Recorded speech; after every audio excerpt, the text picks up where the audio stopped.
Hello friends, कैसे हैं आप सभी लोग। उम्मीद करते हैं आप सभी लोग बहुत अच्छे होंगे और अपनी पढ़ाई बहुत ही मेहनत और शिद्दत के साथ कर रहे होंगे।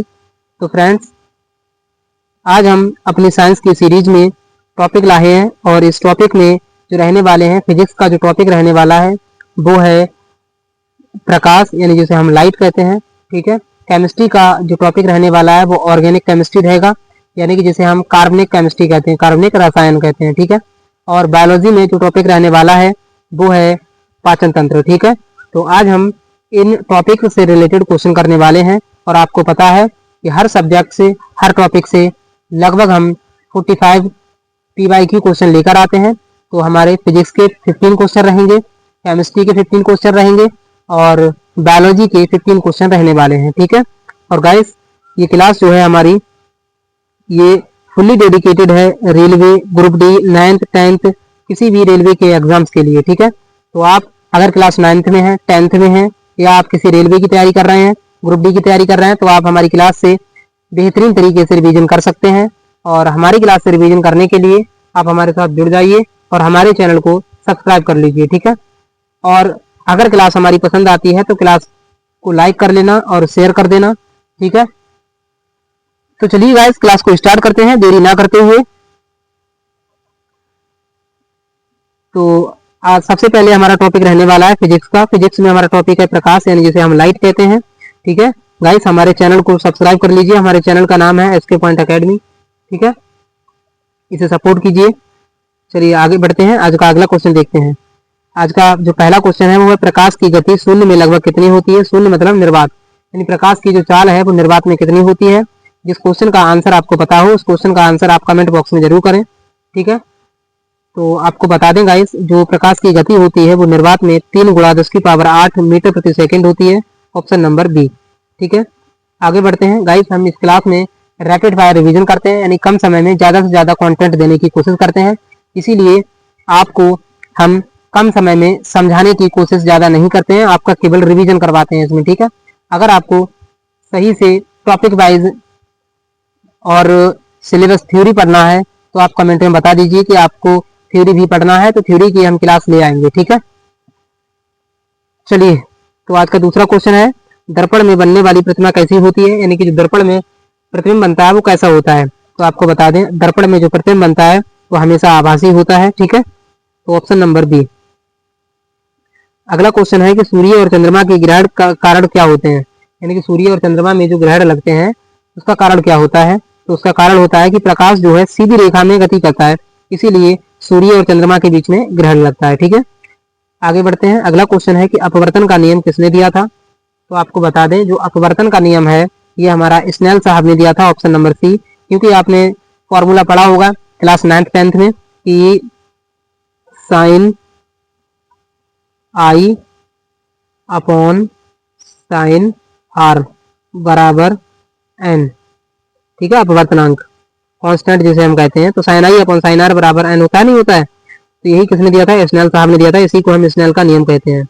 अगला क्वेश्चन देखते हैं। अगला क्वेश्चन है कि किसी वस्तु को देखने के लिए क्या आवश्यक होता है। तो आपको बता दें गाइस कि किसी भी वस्तु को देखने के लिए हमेशा जो रिक्वायरमेंट होती है वो प्रकाश की होती है, यानी ऑप्शन नंबर ए। ठीक है। प्रकाश का होना अति आवश्यक है। अगला क्वेश्चन है कि इंद्रधनुष बनने का कारण क्या होता है। तो इंद्रधनुष बनने का जो कारण होता है वो अपवर्तन और प्रकीर्णन दोनों होता है, दोनों के कारण से ही इंद्रधनुष बनता है। अगला क्वेश्चन है दर्पण का फोकस किस पर निर्भर करता है, यानी दर्पण की जो फोकस दूरी f होती है वो किस पर निर्भर करती है। तो हमेशा ध्यान रखना कि दर्पण की फोकस दूरी f बराबर r/2 होता है। r हमारी वक्रता त्रिज्या होती है, अर्थात हम बात करते हैं तो दर्पण का फोकस जो है वो दर्पण की वक्रता त्रिज्या पर निर्भर करता है। ठीक है। Option number B.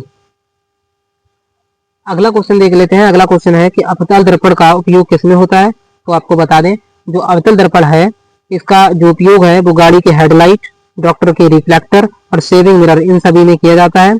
इसीलिए इस क्वेश्चन का right answer option number D हो जाएगा। अगला क्वेश्चन देखते हैं कि वो क्वेश्चन नंबर 9 है कि उत्तल दर्पण से बनी प्रतिमा कैसी होती है। तो आपको बता दें, जो उत्तल दर्पण से बनी हुई प्रतिमा, यानी कि जो प्रतिबिंब होता है वो हमेशा आभासी होता है, छोटा होता है और सीधा होता है। ठीक है। अगला क्वेश्चन देख लेते हैं कि प्रकाश के प्रकीर्णन से आकाश का रंग कैसा दिखाई देता है। अगर प्रकाश का जैसे प्रकीर्णन हो रहा है, ठीक है, तो आकाश का रंग कैसा दिखाई देगा, तो नीला दिखाई देगा, हमेशा ध्यान रखना। Option number B. ठीक है। आगे बढ़ते हैं अगले क्वेश्चन पर। 11वां क्वेश्चन है कि कैमरे का जो लेंस है वो किस सिद्धांत पर कार्य करता है। तो आपको बता दें, जो कैमरे का लेंस होता है वो हमेशा अपवर्तन पर कार्य करता है, ऑप्शन नंबर ए। ठीक है, अगला क्वेश्चन देखते हैं। अगला क्वेश्चन है क्वेश्चन नंबर 12। सफेद प्रकाश में कितने रंग होते हैं। तो आपको बता दें, जो व्हाइट प्रकाश होता है, जो व्हाइट लाइट होती है, इसमें 7 प्रकाश होते हैं। ठीक है, जिसे हम याद करने की ट्रिक है विबग्योर। ठीक है, चलिए आगे बढ़ते हैं। अगला क्वेश्चन है कि फाइबर ऑप्टिक किस सिद्धांत पर आधारित है। तो आपको बता दें, जो फाइबर ऑप्टिक होता है ये हमेशा पूर्ण आंतरिक परावर्तन पर आधारित होता है, ऑप्शन नंबर ए। अगला क्वेश्चन है कि दर्पण का सूत्र कौन सा होता है। तो आपको बता दें, जो दर्पण का सूत्र होता है वो होता है 1/f बराबर 1/v प्लस 1/u।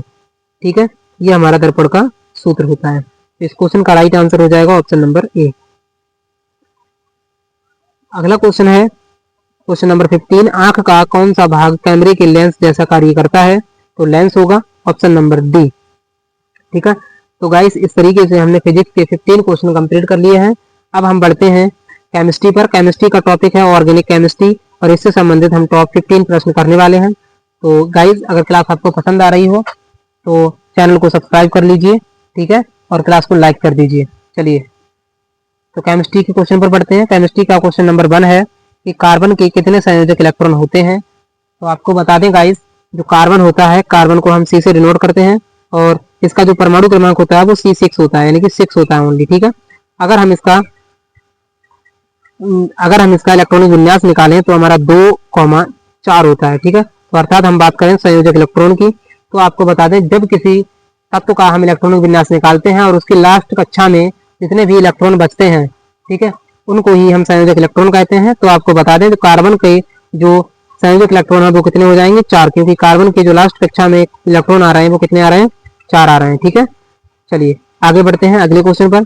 अगला क्वेश्चन है कार्बन के यौगिकों का अध्ययन क्या कहलाता है।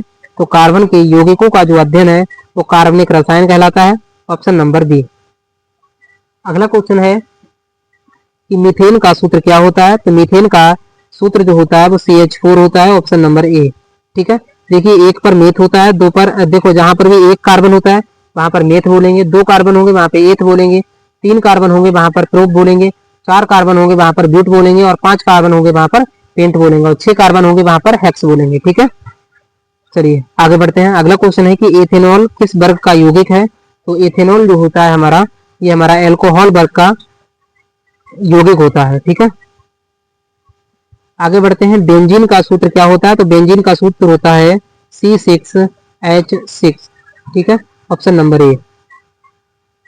अगला क्वेश्चन है क्वेश्चन नंबर 6 कि एथेन का सामान्य नाम क्या होता है। तो एथेन का सामान्य नाम इथेन होता है, ऑप्शन नंबर बी इस क्वेश्चन का राइट आंसर होगा।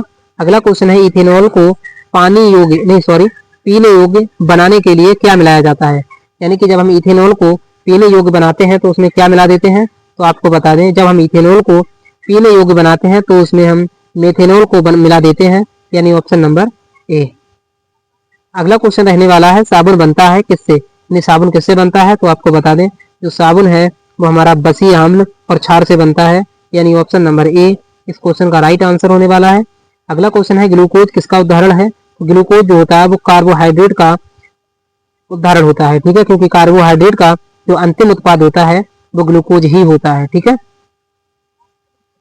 अगला क्वेश्चन है आज का क्वेश्चन नंबर 10। प्रोपेन का सूत्र क्या होता है। तो प्रोपेन देखो आपको बताया हमने कि अगर एक कार्बन होता है तो उसमें मेथ होता है, 2 कार्बन पर एथ होता है, और 3 कार्बन पर प्रोप होता है। तो आपको देखना है कि 3 कार्बन किसमें है। तो एक इसमें है और एक इसमें है।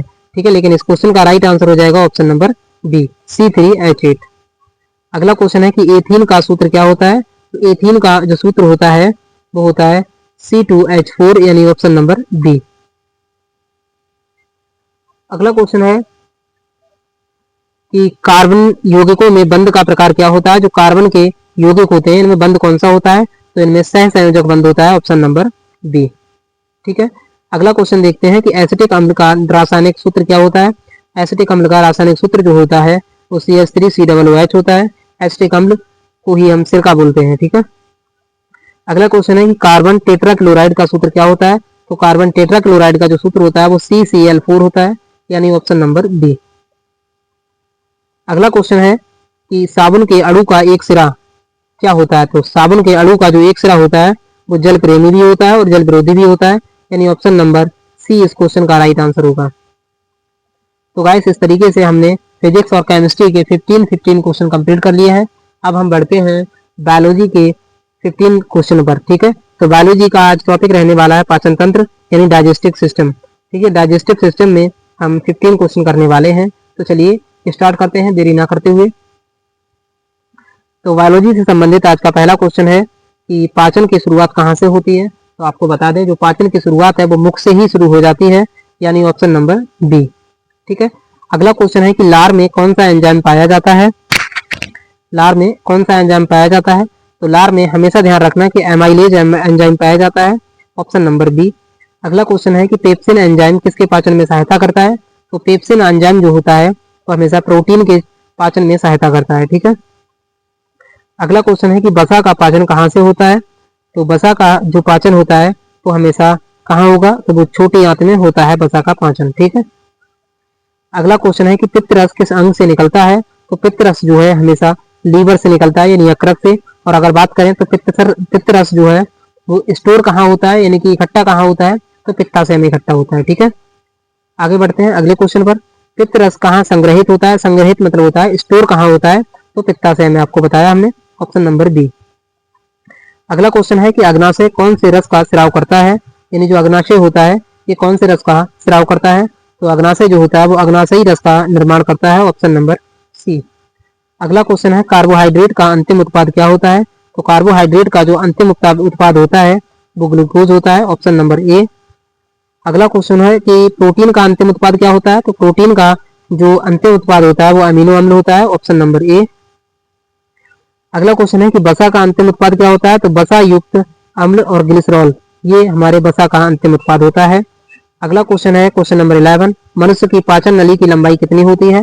तो मनुष्य की जो पाचन नली की लंबाई होती है वो लगभग 8 से 9 मीटर होती है, ऑप्शन नंबर सी इस क्वेश्चन का राइट आंसर होने वाला है। अगला क्वेश्चन है कि छोटी आंत का कौन सा भाग अवशोषण करता है। तो छोटी आंत का जो इलियम भाग होता है, इलियम, ठीक है, जो अंगुलीनुमा संरचना होती है जिसे हम इलियम बोलते हैं, यही क्या करते हैं, अवशोषण का कार्य करते हैं। ठीक है, चलिए आगे बढ़ते हैं। अगला क्वेश्चन है कि अम्ल जो हाइड्रोक्लोरिक अम्ल होता है ये कहाँ स्रावित होता है। तो जो हाइड्रोक्लोरिक अम्ल होता है ये हमारा पेट में स्रावित होता है, ऑप्शन नंबर ए इस क्वेश्चन का राइट आंसर होगा। अगला क्वेश्चन है क्वेश्चन नंबर 14 कि बड़ी आंत का मुख्य कार्य क्या होता है। तो बड़ी आंत का जो मुख्य कार्य होता है वो जल का अवशोषण करना मुख्य कार्य है बड़ी आंत का। ठीक है, चलिए आगे बढ़ते हैं और आज का लास्ट क्वेश्चन है क्वेश्चन नंबर 15 कि पाचन की प्रक्रिया में कितने प्रमुख अंग कार्य करते हैं। तो आपको बता दें पाचन की प्रक्रिया में 9 महत्वपूर्ण अंग कार्य करते हैं। ठीक है, ऑप्शन नंबर डी इस क्वेश्चन का राइट आंसर होने वाला है। ठीक है, तो गाइस क्लास आपको कैसी लगी एक कमेंट करके जरूर बताएं और इसी तरीके का शानदार रिवीजन करने के लिए हमारे चैनल को सब्सक्राइब कर लीजिए। ठीक है, एसके पॉइंट अकेडमी को सब्सक्राइब कर लीजिए। ठीक है, तो चलिए गाइस आज के लिए इतना ही रखते हैं, मिलते हैं अगली वीडियो में। धन्यवाद।